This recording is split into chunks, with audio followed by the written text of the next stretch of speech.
तो बच्चों हम सब तैयार हैं क्विक रिवीजन के लिए 10th क्लास के लिए जीव जनन कैसे करते हैं। हम जानते हैं कि हमारे शरीर को बनाए रखने के लिए, अपने आप को जीवित रखने के लिए हम बहुत सारी क्रियाएं करते हैं, जैसे कि पोषण खाना खाते हैं, श्वसन सांस लेते हैं, उत्सर्जन करते हैं। ये सब आपको दिखाई दे रहा है बेटा, पोषण, श्वसन, उत्सर्जन जो महत्वपूर्ण क्रियाएं हैं। इसके बिना हम जीवित नहीं रह सकते। बिना खाना खाए, बिना पोषण के हम नहीं रह सकते। श्वसन सांस लिए बिना भी जीवित नहीं रह सकते। और यदि हमारे शरीर से वेस्ट मटेरियल बाहर नहीं निकलेगा जो हमें नहीं चाहिए, तो क्या होगा, तब भी हम जीवित नहीं रह सकते।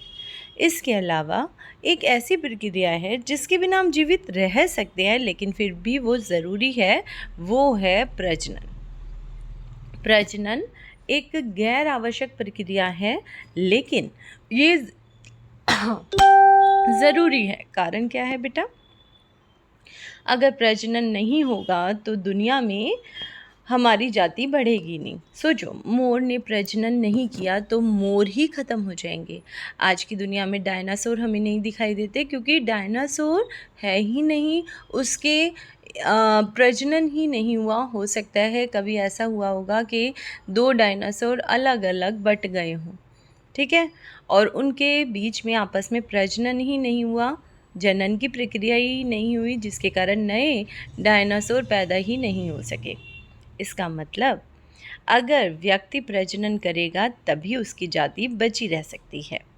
अब हम बात करते हैं जीवों की। जीवों में किस तरह के प्रजनन होते हैं? तो जीव हम शुरुआत करते हैं बहुत छोटे जीव, जैसे कि अमीबा।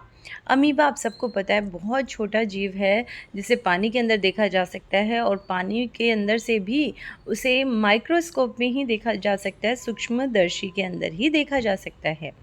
तो कुछ इस तरह का ये अमीबा दिखाई देता है। मैं आपको जो दिखा रही हूँ बेटा, इसको पहला अमीबा जो आपको दिखा, ये जनक कोशिका है।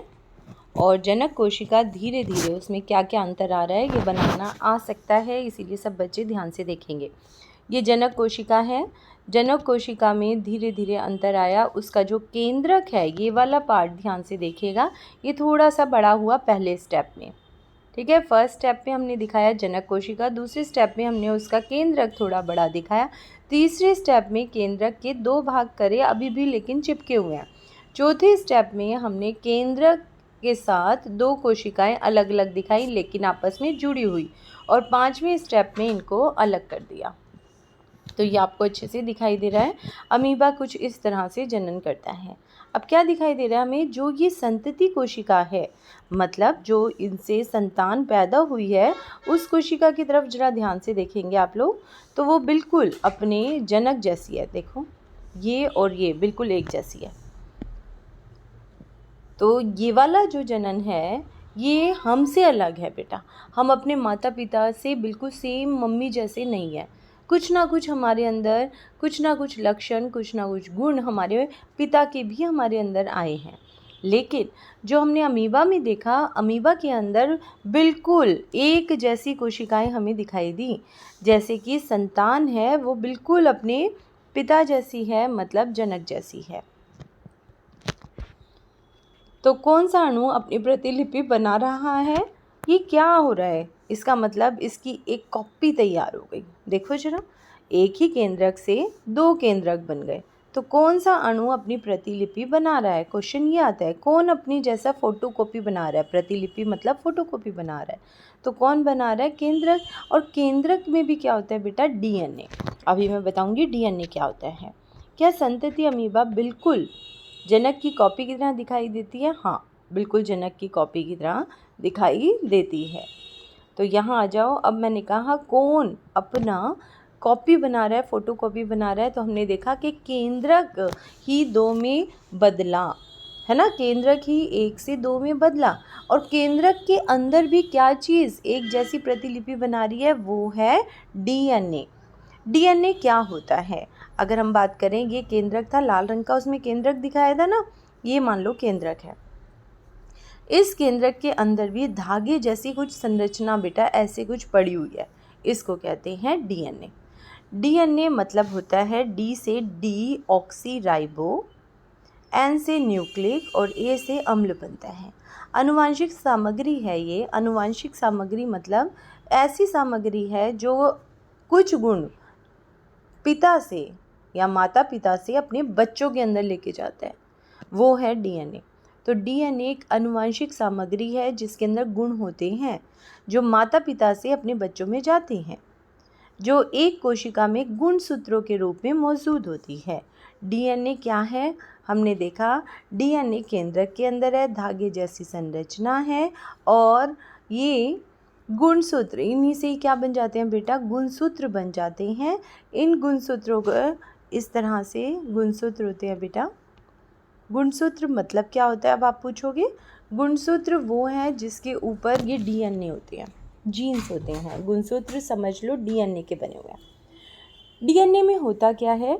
डीएनए के अंदर शरीर कैसा बनेगा, संतान कैसी बनेगी, उसके अंदर कौन कौन सी क्रियाएं चलेंगी, चयापचय क्रियाएं होती हैं जो जीने के लिए जितनी भी शरीर के अंदर क्रियाएं हो रही होती हैं, अंदर ही अंदर रिएक्शंस हो रहे होते हैं, उसे कहते हैं गतिविधियाँ। कौन सी गतिविधियाँ? चयापचय गतिविधियाँ। कैसी कोशिकाओं का गठन होगा, ये सब कुछ इन्फॉर्मेशन, सूचना कौन लेके जाता है? डीएनए लेके जाता है। ठीक है। इसके अंदर एक जीव कैसा बनेगा, उसकी सारी ज़रूरी विशेष बातें, है ना। एक जीव सोचो, हम अगर मुझे एक टॉय बनाना है ना, क्ले से बनाना है मान लो, तो क्या करूँगी? क्ले, अलग अलग रंग की क्ले इकट्ठी करूँगी, उसके बाल बनाऊँगी, उसका मुंह बनाऊँगी। क्ले से गुड़िया बनानी है आपको, सोचो, तो उसके बाल बनेंगे, उसके अलग रंग से फेस बनाओगे, हाथ बनाओगे, पाँव बनाओगे, है ना। सारे आँखें अलग रंग से दिखाओगे, काले रंग से, लिप्स का कलर पिंक दिखाओगे। तो ऐसी ही इन्फॉर्मेशन, एक जीव की इन्फॉर्मेशन, सूचना कि वो कैसा तैयार होगा, उसका शरीर का डिज़ाइन कैसा होगा, उसको जीने के लिए जितनी अभिक्रियाएं करनी है, चयापचय गतिविधियां कैसी होंगी, उसके अंदर कोशिकाओं का गठन कैसा होगा, ये सब कुछ डीएनए के अंदर ही मौजूद होता है। जब कोई कोशिका बेटा विभाजित होती है तो डीएनए अपने आप अपनी जैसी फोटोकॉपी बनाता है, मतलब प्रतिलिपि बनाता है। ठीक है। और कोशिकाओं की भी नकल होनी शुरू हो जाती है कि कैसी बनेगी, ताकि जो संतति कोशिका है, जो संतान है, वो जीवित रह सके। इसके अलावा डीएनए की प्रतिलिपि बनाना किसी भी अन्य जैव रासायनिक प्रक्रिया की तरह एकदम सटीक प्रक्रिया नहीं होती है। हमारे शरीर में जो क्रियाएं हो रही हैं, हमारे शरीर में सांस ले रहे हैं बेटा, हम सांस ले रहे हैं तो क्या होगा? सांस लेने से ऑक्सीजन शरीर के अंदर जा रहा है, वो ऑक्सीजन खाने को तोड़ रहा है, तो ये सटीक ही प्रक्रिया होगी कि ऑक्सीजन खाने को तोड़ेगा। लेकिन डीएनए बिल्कुल सटीक नहीं होता। फोटोकॉपी मतलब जो प्रतिलिपि बनती है डीएनए की, वो बिल्कुल सटीक प्रक्रिया नहीं होती, उसमें विभिन्नता आती है। विभिन्नता मतलब कुछ ना कुछ डिज़ाइन में अंतर आ जाता है। देखो, डीएनए कुछ इस तरह की चेन होती है, जैसे कि साइड में आपको दिखाई दे रही है ये चेन, क्लियर दिख रही होगी, ये रही 8 जैसी चेन दिख रही है ना, ये चेन ऐसे करके जो बनी हुई है, देखो साइड में इस पेज के, ये चेन है। इसके अंदर बीच में कुछ इस तरह की सीढ़ी सीढ़ी सी भी आपको दिखाई दे रही होगी बेटा। अब ये जो इन्फॉर्मेशन इसके अंदर है, इसमें कुछ ना कुछ विभिन्नता आ जाती है बेटा। कहीं से लाल रंग की जगह हरा आ जाएगा, हरे की जगह लाल आ जाएगा, तो इससे विभिन्नताएं पैदा होती हैं और विभिन्नताएं ज़रूरी हैं। अगर बहुत ज़्यादा विभिन्नता आ जाती है, बहुत कठोर हो जाती है, तब तो जीव जो है वो मर जाता है, जो संतति पैदा होती है उसकी मृत्यु भी हो सकती है। लेकिन अगर थोड़ी बहुत उसमें विभिन्नता आती है, तो विभिन्नता किसके लिए आती है बेटा? वो विभिन्नता जीने के लिए आती है। जैसे कि उदाहरण के तौर पे पहले डीडीटी का छिड़काव पौधों पर होता था, ठीक है, और उससे क्या होता था कि जो जितने भी उसके अंदर कीड़े लग जाते थे वो मर जाते थे। लेकिन आज के टाइम में डीडीटी पाउडर के साथ साथ और भी केमिकल डालने पड़ते हैं, क्योंकि कीड़े अब मर ही नहीं रहे हैं। मच्छरों के लिए पहले खाली कछुआ छाप लगा दी जाती थी और कछुए वो मच्छर मर जाते थे, लेकिन अब ऐसा नहीं होता। ऐसे ही आप पहले हिट स्प्रे लगा देते, ऑल आउट लगा देते थे, बहुत होता था, उसी से ही मच्छर मर जाते थे। लेकिन अब ऐसा नहीं होता, क्योंकि उनके शरीर के अंदर विभिन्नताएं आ गई हैं। जैसे जैसे उनकी संतान पैदा हुई तो उनके अंदर केमिकल, रसायन को सहन करने की शक्ति बढ़ती गई, क्योंकि उसके अंदर डीएनए में कुछ विभिन्नता आई। क्या डीएनए में विभिन्नता आना, इसे जिसे कहते हैं विविधता आना ज़रूरी है? बिल्कुल ज़रूरी है बेटा। अगर जीव को जीना है, निर्वाह करना है, जीव के निर्वाह में मदद करती है ये विभिन्नता। अगर विभिन्नता नहीं होगी तो ऐसा होगा, हम सोचो अगर पुराने टाइम में खाली हमने कछुआ छाप जलाया या धुआं करा, उससे ही मच्छर सारे मर जाते तो आज मच्छर ही नहीं होते। लेकिन ऐसा नहीं हुआ। धीरे धीरे जो मच्छरों की जाति पैदा हुई, जो उनकी संतान पैदा हुई, वो उस धुएं को भी सहन करने वाली हुई, क्योंकि उनके अंदर विभिन्नता आ गई, है ना। तो विभिन्नता आना ज़रूरी है, इससे जीव के निर्वाह में मदद मिलती है। ये याद रखना, यही लाइन आपको लिख कर आनी है कि इससे जीव के निर्वाह में मदद मिलती है और प्रजाति की स्थिरता को भी बनाए रखती है। हमारी जाति बची रहेगी ना, उससे जिस भी जीव की हम बात करेंगे उसकी जाति बची रहेगी। आगे चलते हैं। जनन की परिभाषा। भाई जनन क्या है? जनन एक ऐसी प्रक्रिया है जिसके अंदर एक जीव अपनी संतान को पैदा करता है, वो जनन है। क्या जनन भी कई प्रकार के होते हैं? बिल्कुल कई प्रकार के नहीं, 2 प्रकार के होते हैं, ये याद रखोगे। एक जनन ऐसा है जिसके अंदर एक ही जनक बहुत होता है अपनी जैसी और संतान पैदा करना, जैसे कि अमीबा ने किया। उसने अपने जैसी एक ही जनक था, 2 नहीं थे कोशिका। क्या 2 कोशिकाएं मिलकर उन्होंने एक नई कोशिका बनाई? नहीं, एक ही कोशिका के अंदर विभाजन हुआ और उसने अपनी जैसी 2 अलग कोशिका बना दी। खुद तो मर गया, एक तरह से दिखाई दे रहा है ना, और अपनी संतान को उसने पैदा कर दिया। तो ऐसे विभाजन को, ऐसे जनन को बोलते हैं बेटा अलैंगिक जनन। जबकि दूसरा जनन वो है जिसके अंदर माता और पिता मिलकर नई संतति, नई संतान को पैदा करते हैं, तो उसे कहते हैं लैंगिक जनन। और ये सबको पता है जैसे कि मानव में होता है। तो लैंगिक और अलैंगिक जनन 2 प्रकार के जनन है। एक है अलैंगिक जनन जिसके अंदर माता और पिता में से सिर्फ एक ही हो, केवल एक, या माता हो या पिता हो, मतलब उसके अंदर माता पिता अलग नहीं होते, एक ही जनक काफ़ी होता है नई संतति पैदा करने के लिए। इसमें कोई युग्मक नहीं बनते, सीधा संतान बनती है।